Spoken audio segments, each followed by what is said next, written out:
Started this evening. So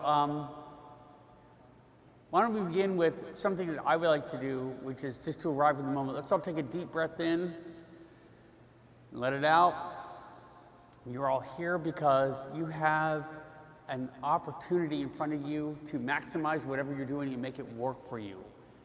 And that's good that you're here, because what you're doing by doing that, and online, if you're online and you're not here, you're there and you're here.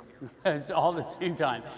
By being here, you're showing that you have the wherewithal and the commitment to make something happen, and that's why it happens. So I just want to acknowledge that, and this is the only place for you to be right now. So just arrive here and listen to what we have to say. My name is Drew Ebersol, and my partner is... Hi, I'm Sherry Hammond. Good to be here with all of you. And we specialize in coaching and working with small organizations, businesses, individuals on how to maximize their potential. And it's not just like a pie in the sky thing, it's an actual tangible thing that you can use. And we're going to be doing several parts in this series. And tonight we're going to talk about the power of having a vision, of understanding and what you do, and understanding the values you bring to it. When those are in what you do, it has a different level to it, a different life to it. So we'll talk about what that looks like, and we'll do a little bit of play with it tonight as well. Yeah, and so Drew and I are going to speak for about half an hour, and then Oliver, if you want to stand and introduce yourself, will be speaking for another half an hour. Yeah, hi, my name is Oliver Scott, and I'm the Executive Director of Urban Business Support. Can you all hear me? Yeah? Okay. Oh, yeah. And I'm going to be showing you a brief introduction to an app that my friend created that helps you build a business plan in just 6 hours. So I look forward to sharing that with you. Thank you. Okay, so let's get going. So mission, vision, values, right? What is that? We heard that term sometimes, or if you haven't heard that term, welcome to that term that's often used. The vision is where we're going to be, what we want to become. So we're going to cover the importance of mission, vision, values tonight. We're going to explore the process that is entailed in starting to create a vision statement, discuss the importance of mission and values in the same kind of way, and we'll talk about how to repeat and complete that process. And then we're going to all make a commitment. We want a commitment from you, for yourself. What I'm going to really commit to doing to make this all happen, because that's, again, the only way it happens. So priming for positive, that's a term in modern, like positive psychology and neuroscience, and it means that what I'm doing is I'm activating a part of my brain to imagine that things are possible, and when I do that, I can make them happen. One example for priming for positive, there were two groups of teams that were looking at a mountain to climb. It wasn't really a huge mountain, but it was good sized. One team was told that that mountain was 600 feet high, and they could really do it. They were primed. You got this, you can make this happen. Another team was told that same mountain, separately, was 1,000 feet high, and it was going to be very hard to get up it. Over and over again, they did this experiment. Which team do you think universally climbed the mountain more easily and more successfully every single time? The team that was told it was 600 feet high. Something happens in our mind that when we think something's achievable, we imagine we can do it, we activate parts of our intelligence, our wisdom, our understanding that allow us to achieve that goal. But when we think it's too hard or we can't, we deactivate those parts of our mind and we say, not possible. And then what we do is we don't get the advantage. This is giving you a food for thought about, it doesn't mean things won't be hard. It means that you understand they can be accomplished. Does that resonate for everyone? And part of what we'll talk about next time is, just to be very transparent with you, what you see in my face here was the result of a brain tumor. I had a pretty significant brain tumor in my skull. And what I learned from that was it had all kinds of impacts on me that I'll share more in detail next time. Couldn't walk, couldn't talk, couldn't swallow. And I lost right side control of my face. I had right side facial paralysis, and I'm deaf in this ear. What I learned was that through priming for positive, it shifted that event into something that became advantageous for me, something positive for me, because I imagined that it could be. That's what vision does. I could see myself not being held back by it, maybe being different, but not being held back by it, but being accelerated by it, but being propelled by it. And I'll tell you that flat out, I'm a better person because of it today. So imagine your life, whatever challenges you're facing, cultural barriers, maybe need the money to make it happen, whatever it is doable if you imagine that it's doable, full stop. And that's why you're here today, because you're going to empower part of your brain to make it happen. Excellent. All right, so let's get into mission, vision, and values.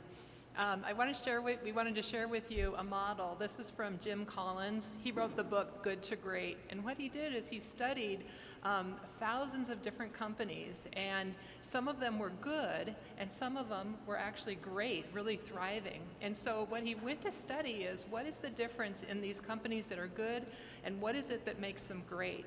And so he came up with this concept called the hedgehog concept. And it's focusing on one thing. And so one component of it is identifying what are you deeply passionate about, and then what drives your economic engine. How do you make money? How can you be successful in your business? And then what can you be the best in the world at? And when you can identify those three buckets, right in the middle where this Venn diagram overlaps is where we create the mission, vision, and values. And so it has a connection to all three of these pieces. So just to give an example, what are you deeply passionate about? So a nonprofit organization said, we're passionate about having clean water for people everywhere in the world. And what drives your economic engine? Well, their economic engine was donations, grants. And so that's how they were able to create this business. And what were they the best in the world at? It was having a affordable, low-cost, high-quality water filter. And so they went out, by identifying those three things, they had a laser focus on where they're going and what they're doing. And so in the middle is their mission, vision, and values. So let's talk a little bit more about that. And as Drew said, we really want to be bold, really think big in creating our vision statement. Michelangelo said, the greater danger for most of us does not lie in setting our aim too high and falling short, but in setting our aim too low and achieving our mark. And so we're really here to encourage you to think big and think what's possible, and go for it. So Drew's going to share a little bit more detail on what are the different elements in a mission, vision, Excellent. and value. Thank you, Sherry. Okay. Perfect. And at home, too, please, imagine what is possible. It's only through the imagination that we can ever become something greater than we are now. Imagination is the most powerful tool at our disposal. And then acting it out is just a matter of playing out the pieces and the parts that you put into motion. And the adventure is different than you thought. It's not going to turn out exactly like you want, but if you're willing to go with it, you're going to find something even greater than you've ever imagined. So the vision is where you want to be. We're going to talk a little bit about that and have you work at your tables. Just for a minute on it. You're not getting it all set tonight, but we're going to put it in motion for you. The vision is imagining that shining city on the hill that you want to get to. What do you want to become? Not what the limited view is or what other people say you can or can't do, because that's baloney. You have great capability to do something greater. So the vision is, where do you really want to be? What do you really want to be doing? Whatever's important to you. The mission is what you do every day to get there. So I want to get to this place, like you said, with the clean water. Every child has clean water to drink. That's a great vision. What do you do every day to get there? We build sustainable wells in one country at a time. That's your mission. We build sustainable wells in one country at a time. And then what are your values? The values are the things that help shape your behavior. We're around integrity, consistency. It can be statements. Like we just did a company, and one of their statements was, we say what we do and we do what we say. That was their value. That was like integrity. That just means we're leveling ourselves up to behave in a certain way that's expected for your greatest good. This is all for you, because when you do this, you become greater along with the vision of whatever your business is. So we created just a little spreadsheet for you to identify all the different elements that come together to really create a great vision, give you direction, create a path, help attract more people that want to work with you by seeing what is your company all about? You know, why is it we exist? That's our mission statement, just as Drew said, what we're doing every day. The vision is typically 5 to 10 years out, so something that we want to accomplish. I just pulled out Microsoft for an example. Their vision is a computer on every desktop in every house. And their mission is to lead the personal computer revolution. So that's what they're doing every day. But where they're going is they want every household to have a computer in their home. And then we go back to our wonderful hedgehog. You know, what's that? What are we really delivering on? Our unwavering, focused strategy to achieve our mission in about 10 years. And so going through these different questions, you know, our why. Why do we exist? Why, what is most energizing and what are we most passionate about with our business? What are we the best in the world at? And then our economic engine. How do we make money? And then just a place here for our values, how we behave every day. And those are all great things, and together, they're very powerful. It really attracts people. It's like a magnet that people want to work with you, they want to do business with you because they see where you're going, and it's very exciting, and it pulls them in. So when people want to work with you, those that find your vision meaningful have a 68% higher engagement than those that don't understand where the company's going. So it's really like that magnet that pulls people along. And again, the vision statement's long-term, about 5 to 10 years out, future-based. It's meant to inspire and give direction to people, motivate them. And at the end of the day, it's how is the world better? How will the world be different with your business in it? So that's really important to think through these things. It sounds like it's just a busyness exercise, but at the end, it becomes very inspiring and motivating and exciting for the people around you. So this is Steve Jobs, of course. And what he says around a vision is, if you're working on something that's exciting, that you really care about, you don't have to be pushed. That vision will pull you. And so again, it's also for inspiring yourself. Here's the why, the vision, why I'm working on this wonderful business. Here's what I'm doing every day, my mission statement, and then here are the values that are helping to propel us. And so this would be an exercise that we would recommend, is just take some time to say what's really exciting for you about your business, and just brainstorm. Maybe write 30 to 100 things. What's exciting about my business, and what do I really care about? Because there's going to be times where there's challenge, and we want to reflect back to these things. These are things that are really inspirational and keep you going. Oprah has often been quoted to say that create the highest, grandest vision possible for your life because you become what you believe. That's another great way of stating it. So again, it might sound like you don't have to necessarily think, I'm going to change the world, but you have to imagine what is possible for yourself for you to get there. You're enacting something and activating parts of your brain and your heart and your ability to really help support everything that you want to do. So here's a couple of examples, and this is why these are successful groups. I mean, Sherry and I have had the good fortune to be very successful in our business. It was because we visioned.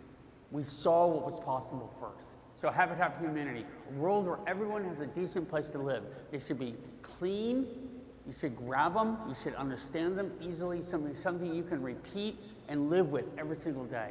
Oxfam, a world without poverty. Nike, do everything possible to expand human potential. Pretty heady for a shoe company, right? Pretty cool for a shoe company. Patagonia, to use all its resources to defend life on Earth. Those vision statements, they light some kind of fire inside of you. That's what you want to do. You're doing it not just to be financially successful. The financial success comes from that fire. When you ignite that fire, that's where things are possible. So we're going to take a few minutes for you now at your tables. You're going to brainstorm out what vision for the business will pull you in. The other exercise, what are you most excited about, can also be a question. You're going to write down some possible kind of just general statements that you're going to think about. Whatever it is, don't worry about it being too grand. It can't be too grand. You can't, as we said in the beginning, if you only aim low, that's what you'll hit. Aim high and you'll see how far you can get. That's what's exciting about this. And so then as you write for a minute, we'll give you about this is just testing out the process. We'll give you about 3 to 5 minutes to just write down some ideas for yourself, and then we'll tell you one, and you're going to share them with your partners at your table. Just kind of kick it around a little bit. What did you come up with? What did you think? Does that make sense? So let's take a minute and just think creatively for yourself. What would pull you toward the future? What can you imagine is possible? So go ahead. And at home, you have the same ability too. Just imagine what's possible and start to enact it. Write it out.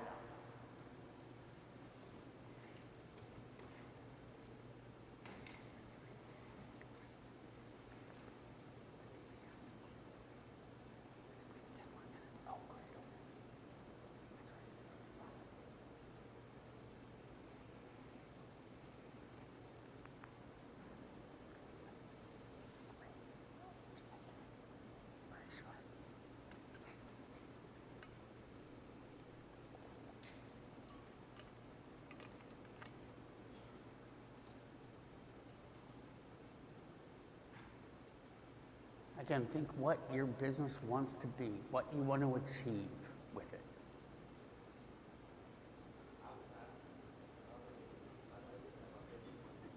You what? I was asking if it was other lady. I know everything about her. Okay. Please do. If you want to join me on the table. There's someone back there as well. Okay, thank you.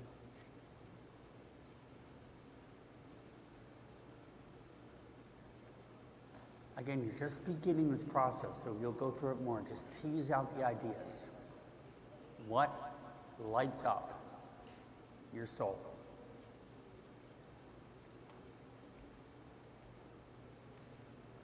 I love that run. So beautiful. So beautiful. So cool.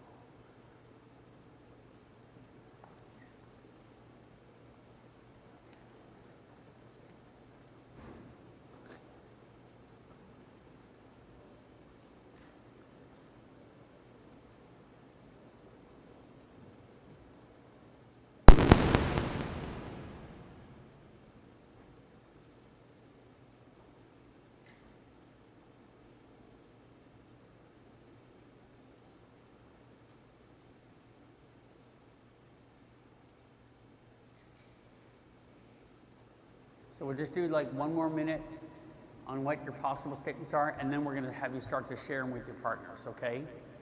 Oh, just 1 more minute.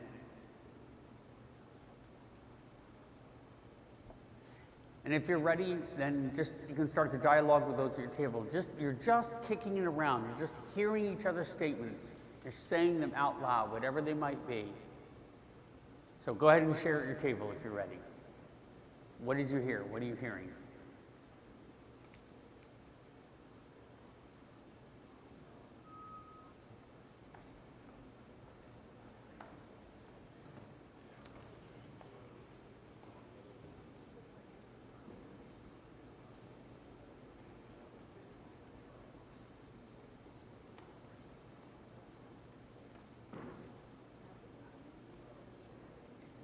Did you have any ideas? Anything to write? Or you're just listening? Okay.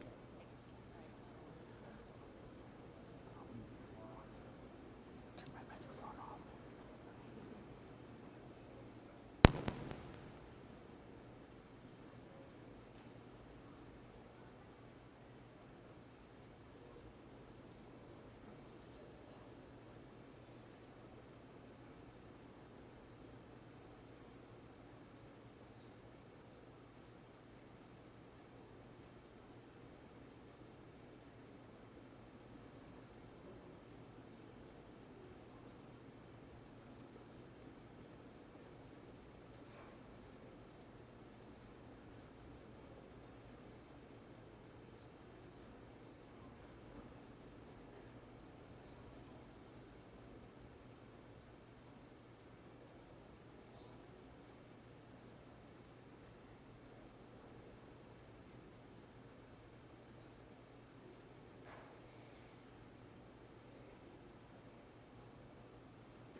Okay? Should we come back? Should we come back? Everybody take a deep breath again. Breathe in, breathe out. How did you find that exercise? Were you able to spark some creative ideas for yourself? Okay? Again, for everyone listening, we cannot overstate the power of our imagination. It's the only thing that activates us to do something important in our lives. So use this vision statement, use these kind of statements to propel yourself into a new level of thinking.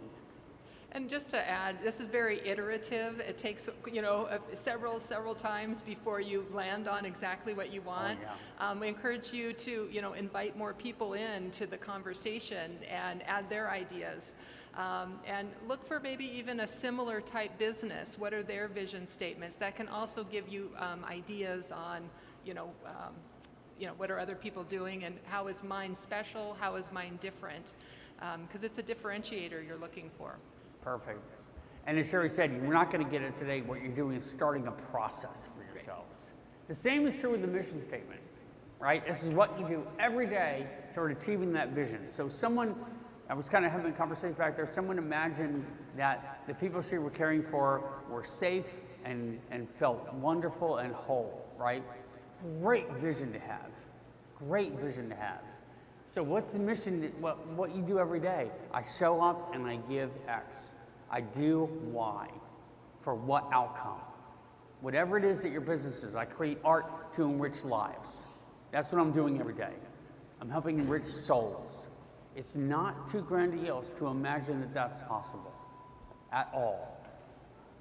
You must think big and act now, as Angela and Sherry and I often say. You have to think big and act now. But before you do that, that's why this is important to imagine it. So exercise for draft concept for mission.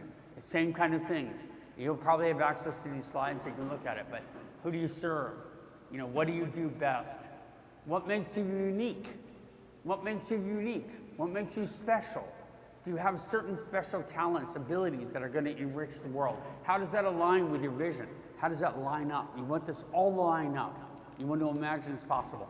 Like me, for anyone who heard earlier, I had a brain tumor. I was lying in bed one night, 3 in the morning, and I had a clear understanding that I could choose my path.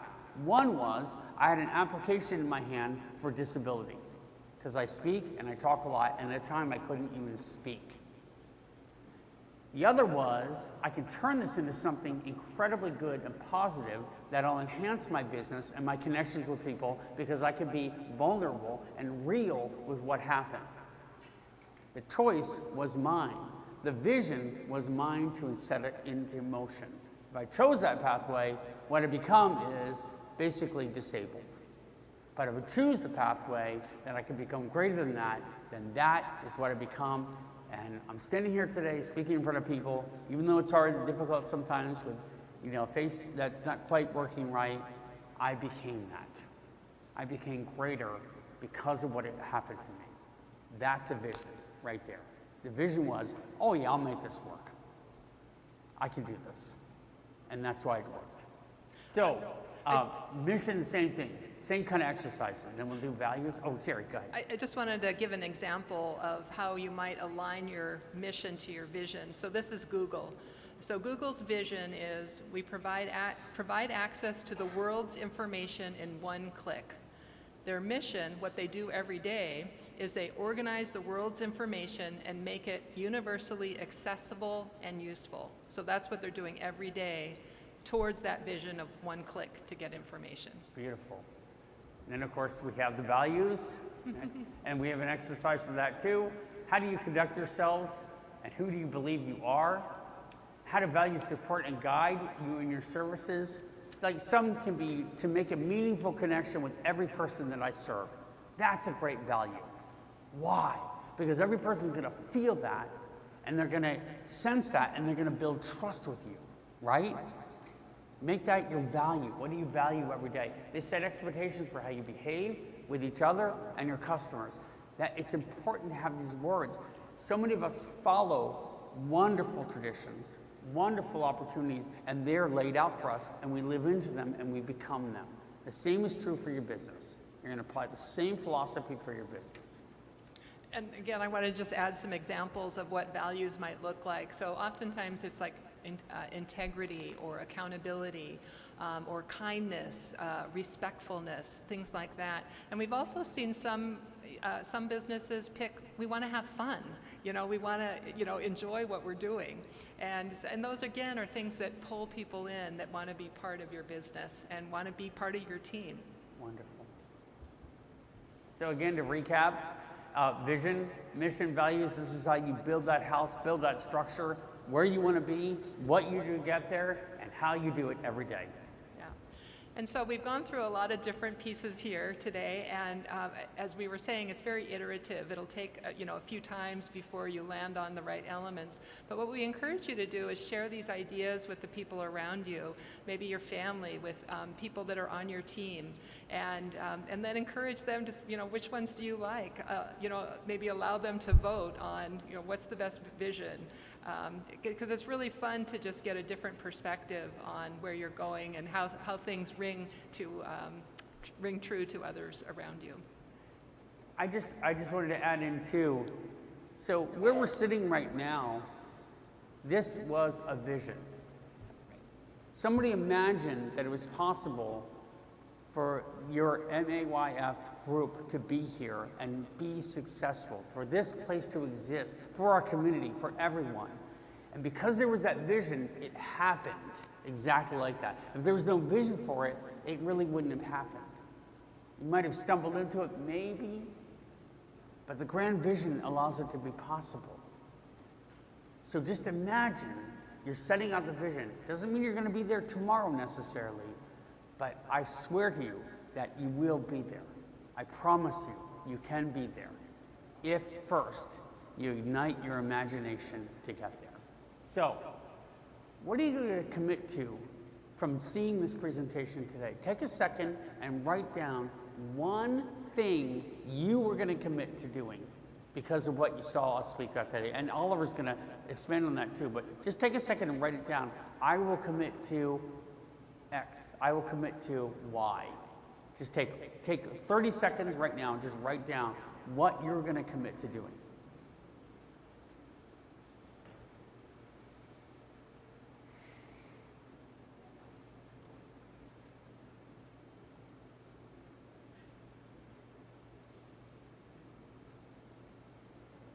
What do you want to do to make this happen? And that's what you'll do. I will say to you and to everyone at home, we thank you very much. We're humble to be here. We're amazed at what your community has done. This place is phenomenal. All of you have powerful abilities to dream and imagine your future, and we're grateful to be in some small way part of that. And you have our complete commitment and our belief that you can make that happen, and we'll be back for more in the future. Sherry, anything you would like to add? Yeah, as Drew said, you know, it's just really an honor to be here with you today. And now I'm going to introduce Oliver Scott, who's going to be talking about creating a business plan in one day. Pretty cool. Thank you very much. Thank you.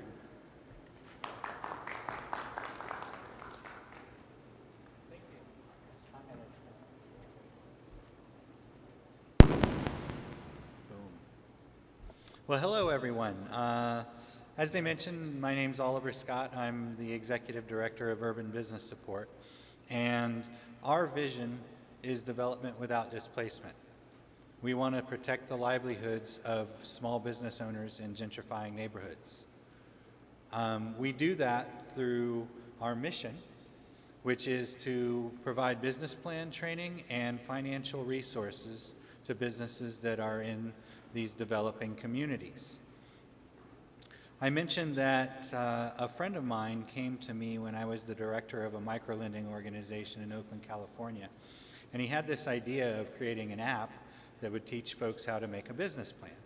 And I thought, this is genius. You'll go ahead and make this app, you'll train people to get business plans, and then they can come to me and I can give them loans. This works out great for both of us. So I incubated their program, and now 13 years later, the app is used. It's in 6 different languages, and it's used all over the world as far away as Moldova in Eastern Europe. And I offer this course. It's a 6-hour course using this mobile app. It's absolutely free. And I wanted to walk through one section of the app with you today. Can you all see the app name here, Centro Business Planning Tool? If you could take a moment just to download that app and register for it, we'll go ahead and we'll get started.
Is anybody having any trouble?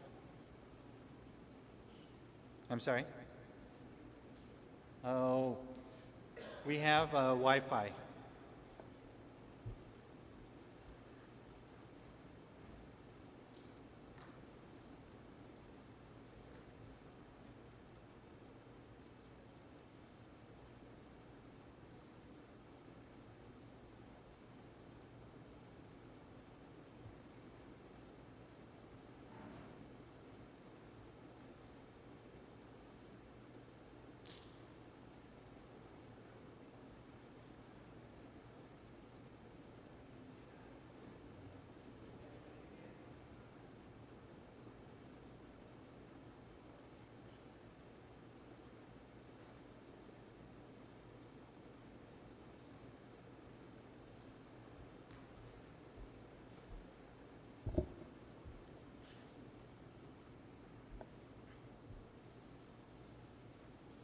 While you're downloading it, I want to go ahead and what we're going to do when you get it downloaded is we're going to do section 3 because Sherry and Drew already went through vision, mission, values, which now you can do on your own with using the app.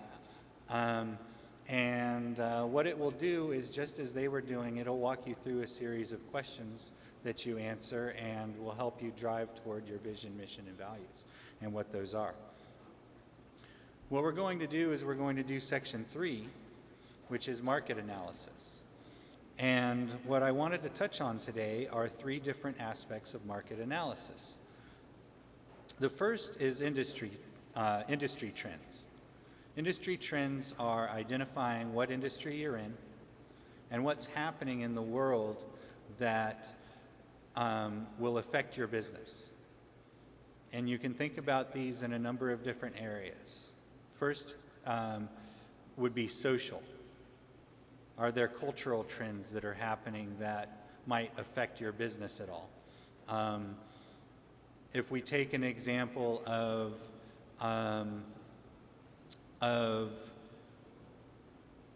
a grocery store, you could say that some people are becoming more health conscious and they want to buy healthier foods than they have in the past. So that might be a trend that's happening in society that will affect you as a grocery store owner, right? Other examples of other kinds of trends are economic trends. You know, if inflation is happening, that's affecting everybody, so how will that affect your business? Think about demographics. What changes are happening as folks get older, for example, or maybe different groups are moving into your neighborhood? How is the community changing? Are they getting richer? Are they getting poorer? Technological trends. What's happening in technology that will affect your business? Are more people are buying things online? Are you selling online to meet that technological trend? And finally, think about regulation. Think about what kind of rules and laws are in place and coming down the pipeline that might affect your business. Okay? So I think that it's helpful to think about industry trends in those different areas. The next section is customer analysis. And this is something that a lot of folks struggle with because they think, I'm going to open a restaurant and my target customer is everybody because everybody eats, right? Everybody has to get food. I'm going to provide food, and so I'm going to be successful targeting everybody. If you try to do that, you're going to wear yourself thin trying to please everybody and trying to target everybody through marketing, and you're going to end up going out of business, right? The way that I like to think about your target customer is the low-hanging fruit. These are the people that if you open your business tomorrow, they're going to come in and they're going to shop. They don't need any education about what it is that you're offering. They know what you're offering and they want it. Okay? So when you're answering the questions about who your target customer is, think about that person that wants what you're offering already. Okay? I call it the low-hanging fruit, the easy person to convince. I'm offering a restaurant that serves Caribbean food. All right. Then I'm sold because I love Caribbean food. What kind of people like Caribbean food? All right. Finally, you have your primary competitors. Think about competitors in two different ways. You have your direct competitors. Those are competitors that are doing the same thing as you. And you have indirect competitors, competitors that are doing something similar to you. Everybody has competitors. When I read a business plan and it says, I don't have any competitors, I throw it in the garbage. Everybody has competitors. There are people out there that are serving the same need that you're serving. You might be doing it in a different way, but you're still in competition with those folks, with those other businesses, okay? So direct competitors are competitors that are doing the same thing that you do. Use the example of Starbucks. Starbucks sells coffee. Their competitors are other coffee shops, right? Their indirect competitors might be a Jamba Juice, because Jamba Juice is serving the same need of thirst. I'm thirsty. I can choose to drink coffee or I can choose to drink a smoothie, right? So, although Jamba Juice is not doing the same thing as Starbucks, they're satisfying the same direct competitor. And I want you to think about your competition. Another misconception about competition is that my competition is terrible. I'm going to do everything better than they do. but there's a reason why people buy from them, right? And I want you to think about 4 different ways in which you can compare yourself to your competitors. Think about the quality of the product or service that they offer. Are they high quality or are they low quality? Think about their customer service and how they treat their customers. Think about the location or convenience that they provide. And think about price. Those 4 different areas, okay? And I use the example here of McDonald's versus a gourmet burger joint, right? McDonald's knows that it's not going to compete with the gourmet burger joint on quality of product. The gourmet burger joint has a much better hamburger. But McDonald's is more convenient because it's faster, and then it competes on price because it's cheaper. And the gourmet burger joint's not trying to get McDonald's customers because it's going to charge more. But it's going to provide a much higher quality product. Okay? So it's important to think about where your competitors fit in that rubric and where you fit as well. Okay? In those 4 different areas. Are there any questions? Were you all able to download the app? Yes? Great. Do you want to take a few minutes and fill out section 3? You're doing it already. Awesome. You're already ahead of the curve.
So that's just one example of how the app works.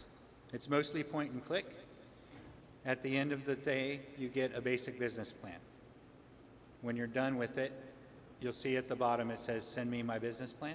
You hit that button, put in your email address, and it emails you your plan. And it's that easy. Well, it's not so easy because you'll, just like with the market analysis, just like I just went through, you'll need some guidance, right? So that you are thinking about the right questions and coming up with the right answers. And that's why I offer the Business Plan in a Day course. It's a 6-hour course. I teach 1 a month. And it's absolutely free. And the next one will be on March 25th. You can register for free at businessplaninaday.org. And I'll write that on the thing here when I'm done. Or you should have flyers. You can scan that QR code and it'll take you to our website where you'll sign up.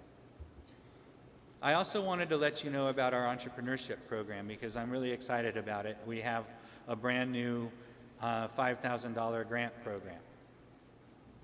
This is a 30-hour course. We go in more in depth into your plan. We work on financial projections. We work on personal budgeting. And we work on entrepreneurship skills. And the best business plan gets judged by a panel of experts and wins a $5,000 grant. So it's a pretty cool program. You have a chance to get a $5,000 grant that you can use for whatever you need in your business. Now, I want to try to go through these 5 C's of credit as quickly as possible. This is usually a 30-minute presentation, and I'm going to do it in 15. Do we have 15? I've got 20. Awesome. Great. So, in addition to being Executive Director of Urban Business Support, I am also a business loan officer.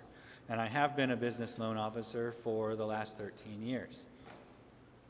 And so I give this presentation that if you are to go in to look for a business loan, what type of information are they going to want from you, and how are they going to look at it to evaluate whether or not to accept your application or not. It's the basics of credit analysis, okay? There are 5 C's. They all start with C, makes it really easy. The first is cash flow. People don't think about it, but a loan is an expense. You get the money up front, but now you have to start making payments on that loan. So it increases the amount of money that you need to pay every month, right? Do you make enough money to cover those payments? It's that simple. Is the business seasonal? Do you sell ice cream? If you sell ice cream, then what are you going to do in the winter? How are you going to manage your cash flow? Are you managing your cash flow well so that during the winter you can still pay rent, you can still pay the loan, you can still cover your expenses? If you're a startup, they'll want to know if you have outside income. It'll take you a while with a startup business before you can pay yourself. How are you going to pay your bills? Do you have a spouse that works? Maybe you get some help from parents. Maybe you have savings. How are you going to cover your household expenses? That's the big question.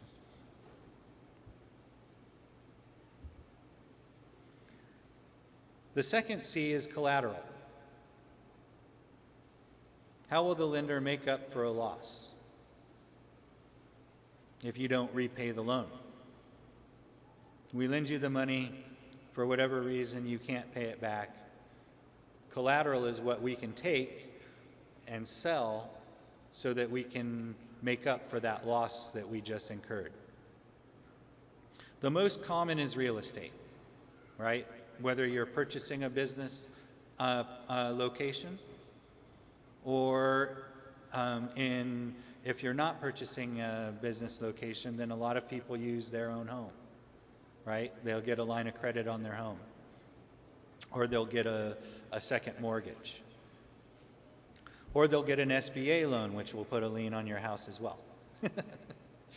So, but it's the most common because it's the most valuable, and most bankers and lenders can get their head around it. Next is business assets. Everything that your business owns. It's called a blanket lien that they'll put on everything that you own in your business, okay? That means your equipment, accounts receivable, which is money that people owe you, and inventory. Back when I did microloans, I really liked using vehicles because it's easy. It only costs $15 to get a lien holder placed on your vehicle. And it also provides us a lot of leverage as the lender, because if you don't pay us back, we're going to take your car. Right? So it encouraged people to try harder to make payments on their loan. And I wanted to bring up the idea of discounting. Discounting is what the value of the asset actually is. If you go out and you buy $100,000 worth of equipment for your restaurant, if we have to sell that equipment, we're not going to get $100,000, right? Now it's used. So we discount it. The SBA recommends 50% discount on equipment. So if you have $100,000 worth of equipment,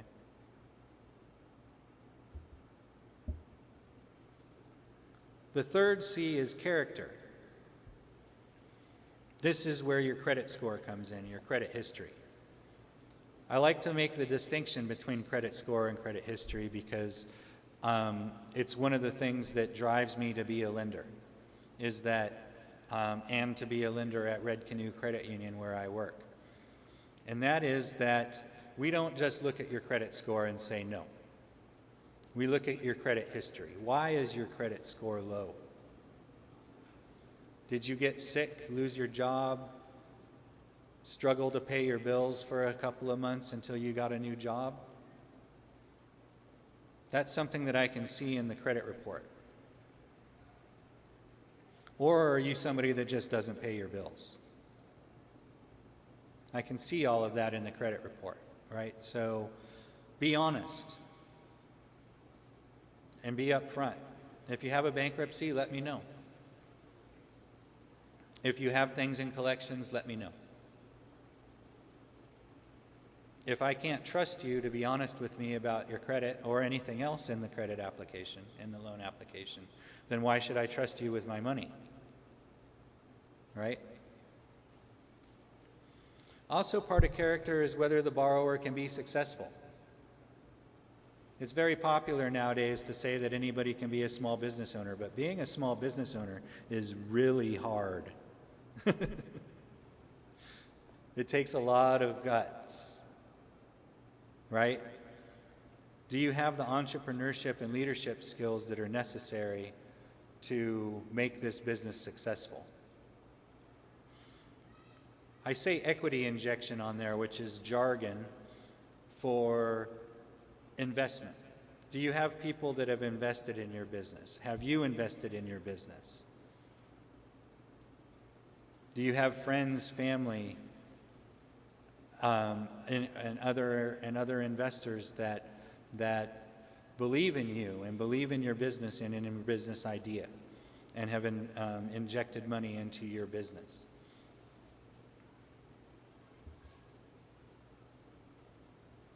These are the things that lead to good credit and the things that lead to bad credit. I'll go through these very quickly because it uses a bunch of jargon that I don't think is really necessary to know. But you want a long and established history with your accounts. So don't close your accounts. Obviously, you want to have perfect payment history. You want low balances on your credit cards. But you should take those credit card offers when they say, hey, we'll give you a $700 credit limit. Go ahead and take it. As long as you're not paying an annual fee, take it. It increases your credit limit, and that makes your credit score better. But just keep the balance low. Don't use it. One of the things that I recommend is putting like one bill on each of your credit cards, and then you pay it every month. So that way you're using the credit card, so the credit card company doesn't cancel it on you. At the same time, you're still showing that you have a zero balance to the credit bureaus, right? So just a tidbit of advice there. Bad credit, bankruptcy, past due amounts, items that are in collections, if your credit cards are maxed. Charge-offs. Charge-off is when they give up trying to collect from you. That looks really bad. Judgments. That means somebody sued you and you lost. Tax liens. That means you're not paying your taxes. Settled for less than full balance. We've all heard those radio ads, right? What the credit card companies don't want you to know is that you don't have to pay it all back. That's right, you don't have to pay it all back. It just goes on your credit as settled for less than full balance. And that doesn't look very good. It shows that you took obligations and you weren't willing to fulfill them. The fourth C is capacity. Can the borrower take on additional debt? Generally, this is tied to cash flow, but if a borrower is highly leveraged with a whole lot of debt, and not a lot of assets and not a lot of things that they own, then the question is, how was the debt used, right? Did you buy a big piece of equipment that increased your productivity and allowed you to increase sales and increase profits? Or did you buy Cadillac Escalades for everybody in the company? How did you use the debt that you took on? We like to see positive net worth. That basically just means that you own more than you owe. Okay? Finally, conditions. This is where that market analysis comes into play, right? Does your business model concept work? Are you trying to sell umbrellas to sharks? Sharks don't need umbrellas. Has the borrower done their market research? Do you know what industry you're in? Do you know who your target customer is? And do you know who your competitors are? Very important. And with the industry trends, are potential obstacles mitigated? What things are happening in the world that could affect your business, and how are you going to address them? Right?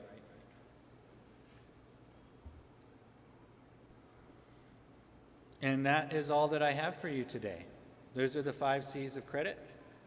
And hopefully you were able to get through the market analysis section of the app. And if you have any questions, then I'm going to throw it over to you all. Open for questions. All right, it's open season on us. Do you have any questions for us?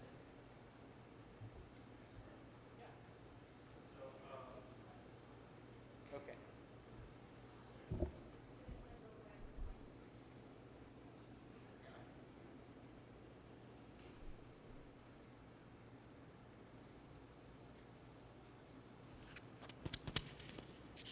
Thank you.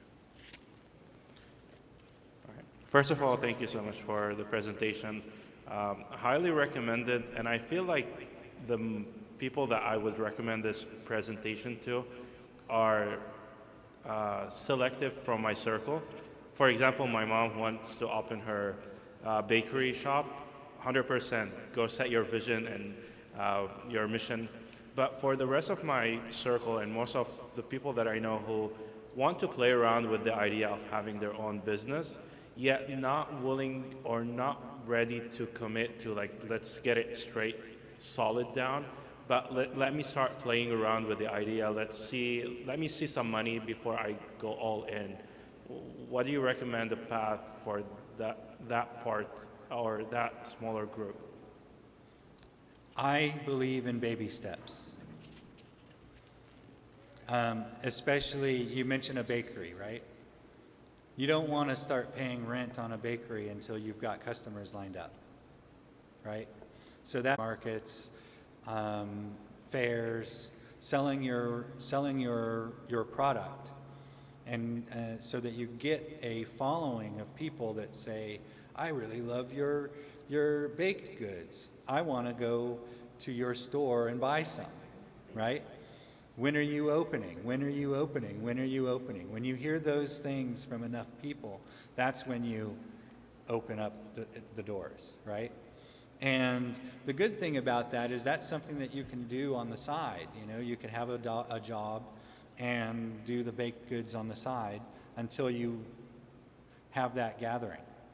So I love baby steps. I'm a big fan of baby steps, and I will see if they have anything to add to that. I'd like to just add a couple comments. Great, fantastic. So there's an idea, there's a vision, and so what we've seen work also well is to go into different bakeries. How did you get started? Interview them, and maybe volunteer to work alongside them to see how, what happens in a bakery. So you can just, as a volunteer, get a feel for this and make sure that that is what you want to do. But learning from others and maybe even trying a couple different ones is also another way to just try to experience it. But great question. I would just add, like anything, if you take learning piano, you're not going to play a masterpiece tomorrow. You're going to learn scales. So it is very incremental. But the idea is just keep taking the steps and keep looking at, I think Sherry's idea is excellent. investigate what's going on, investigate what other people have done, utilize their knowledge or skills that they're willing to share it with you. I always love the thing of take somebody out for a cup of coffee. That's the best thing to possibly do. Can I take you for a cup of coffee? People love to talk about themselves. You get someone to talk about themselves that does something that you want to see happen, and they'll give you free advice. They'll give you free information. So that's a great idea. What other questions?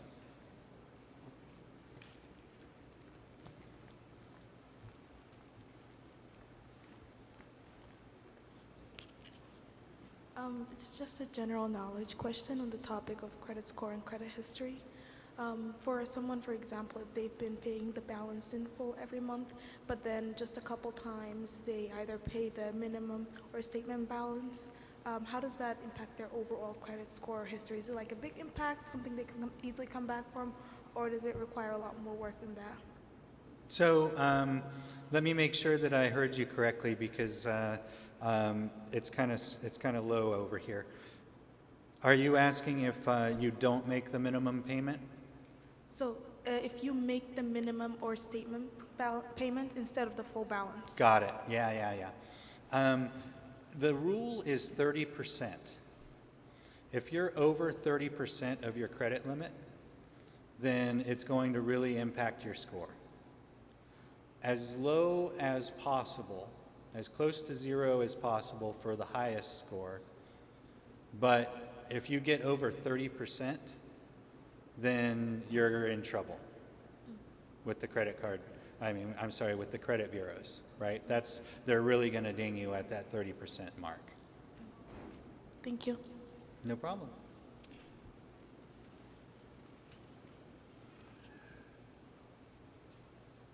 Other questions? Yes. Yeah. So she was just reminding me for the second part of the question is for if the person kept paying in full balance every month, but then they fell to paying the statement balance or the minimum balance for a couple months prior to get that credit.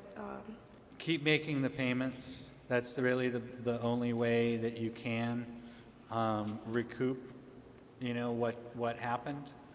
It's not impossible. It doesn't even take very long. I messed up and missed a payment on my wife's credit card, and it was about 6 months before it went back up to where it was before. So it doesn't, as long as you're making payments, it doesn't take necessarily too long if you just miss one. If you habitually miss them, that's when you're in trouble. Drew?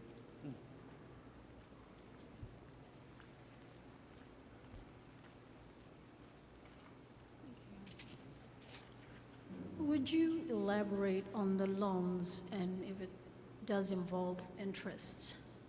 The loans that you give out when somebody has a proposal and it goes through, what does that look like? So there are programs, I don't know if Red Canoe does it or not, but there are programs that will charge fees as opposed to interest.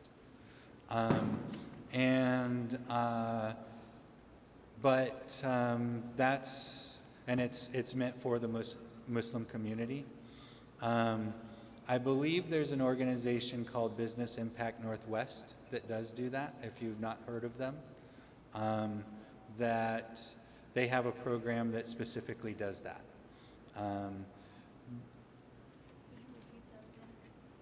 Can you repeat that? I'm sorry? Repeat the name of the organization. It's Business Impact NW. Northwest. Business Impact Northwest. Business Impact Northwest.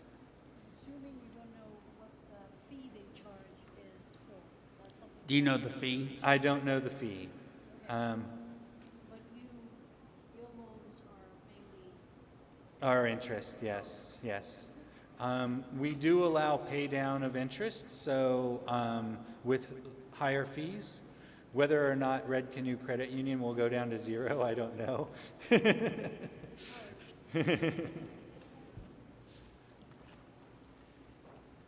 I think also, Angela, we have cards up here if anyone wants them, and I think that you have some flyers and pieces of information. And our information will also be on the slides. So feel free to reach out and contact us with any kind of questions. I know that the class seems like Oliver's offering is wonderful, and we have some specialized knowledge and information to share with you as well. So, Thank you all Anyone for the else? opportunity. oh It's a real yeah, thank pleasure. you so much. It's an honor to be here. And don't think of it as too big or too daunting. It's just one small piece at a time. As Oliver said, you can do it. You just do one thing at a time. You don't do it all tomorrow. Just one small step at a time. But have a vision, understand what your mission is, understand your values, and understand how to put a plan together. And the app given tonight sounds like a really wonderful way to step through that process. So here you have an opportunity in front of you. Angela, anything you would like to add? Or anyone else to wrap it up? Anything you want to add? Okay. Thank you everybody for joining. You're going to receive some emails to take some surveys and answer some questionnaire. So please take the time to do so. It's going to show up in your inbox. Check your spam too, just in case. Our next class will be March 11th at 4 p.m. We're going to be talking or discussing about human resources. And then after that, the fourth workshop is going to talk about website and SEO. That's going to be on March 25th.